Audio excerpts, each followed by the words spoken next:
One of the biggest mistakes new beekeepers make in spring is opening the hive and immediately looking for the queen. But survivability coming out of winter doesn't start with the queen. It starts with food, brood, and colony condition. Because the reality is most colonies don't starve during winter, they starve in early spring. In this video, we're going to walk step by step through exactly what to do during our first spring hive inspections, what we're looking for, how we decide whether to feed, when to start thinking about mite treatments, and how to set up your colony for a strong season. So make sure you subscribe and turn on notifications so you don't miss any of our beekeeping tips and tricks this year so you can keep happy, healthy bees. So let's get in this hive and check out and see how my girls are doing.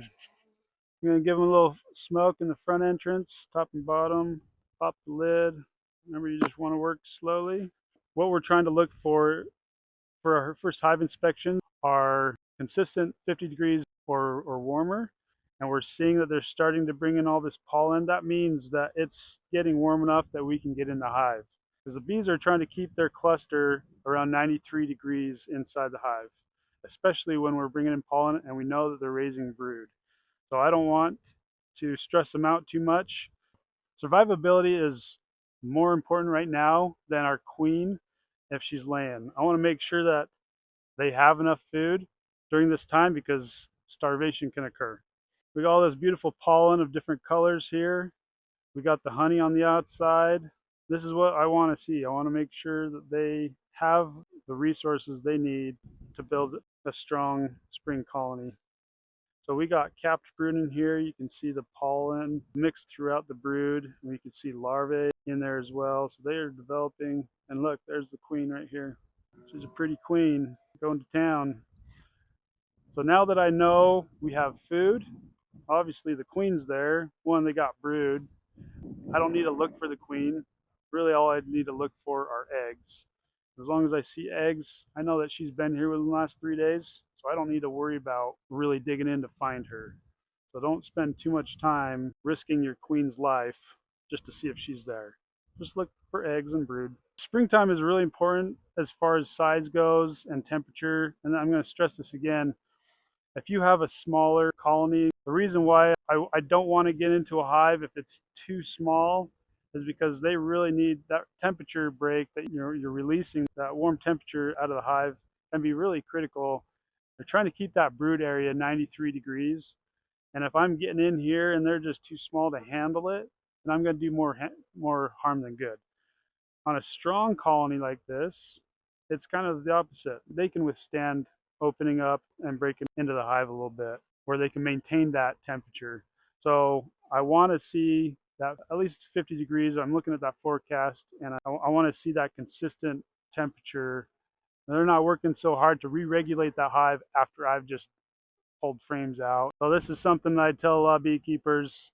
A lot of beekeepers are a lot of times too afraid to get into their hive because of temperatures. They're not sure. They think they need to wait until it's 60, 70 degrees to get in their hive. But guess what?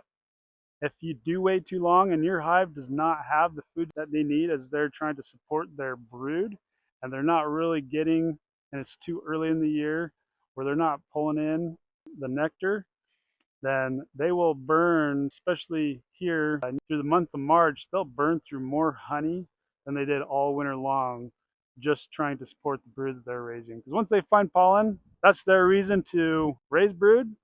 It's not going to stop them. We can't say stop raising brood. So all I can do is support them when they are and give them those resources. As we go through these inspections to see what kind of food resources that we do have, because if they're light, I need to feed them. So I have this frame here. So this is a perfect example. These two frames had some honey on it. This one doesn't have really any honey. Look how much brood that they're raising. That's a lot of brood to raise and a lot of energy they'll consume to create that heat and burn through a lot of honey just to support this hive in their spring buildup. So if I didn't do anything right now, and if I didn't feed them, they'd probably starve in the next couple weeks. So don't be afraid to feed them if it's needed. Now that we know we have a queen. We know their food resources are like. We're in good temperatures. We're going to now support the brood with what they need. They're trying to grow, so we're going to give them some pollen patty, and we're going to give them some syrup. The pollen patty is going to give them, that's their protein, and so it's got vitamins, amino acids, some micronutrients that will help stimulate that brood so they can support the brood that they're raising. We're going to throw that. I'm just going to put this right in the middle of the hive here. Just give them a little smoke, get those girls out of the way. These ladies are doing so good. So proud of you. Look at them. Just place those right in the middle, and they will just start going to town on those. I want some pollen patties. Now we're going to give them a syrup. Like we saw before, they were low, and they are going to starve if I don't feed them. So now we do it a 1-to-1 syrup because that's what helps mimic the nectar that they're finding from the plants.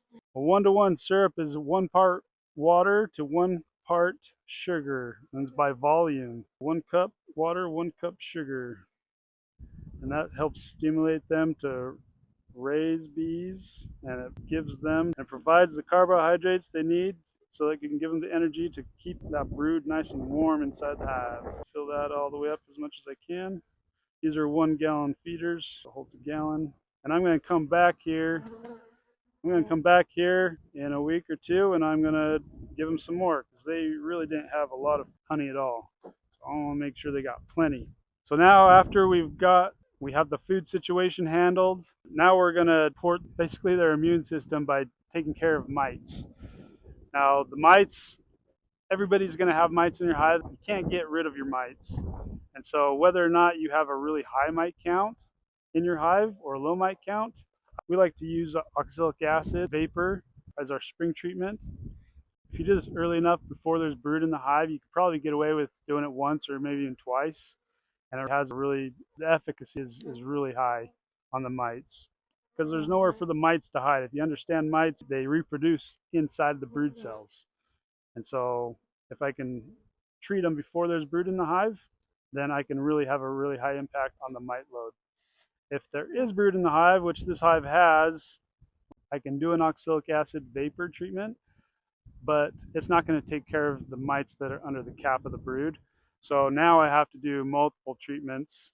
So what's recommended is doing it every 4 days, doing it 4 times. So we'll do it today, and then another 4 days I'll do it again, another 4 days.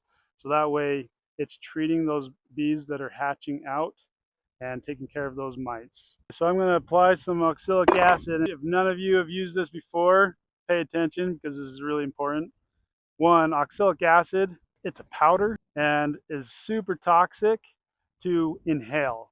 So as I use this vaporizer, I do not want to breathe any of that because it's just not good for you. It's bad for the lungs. It's very toxic.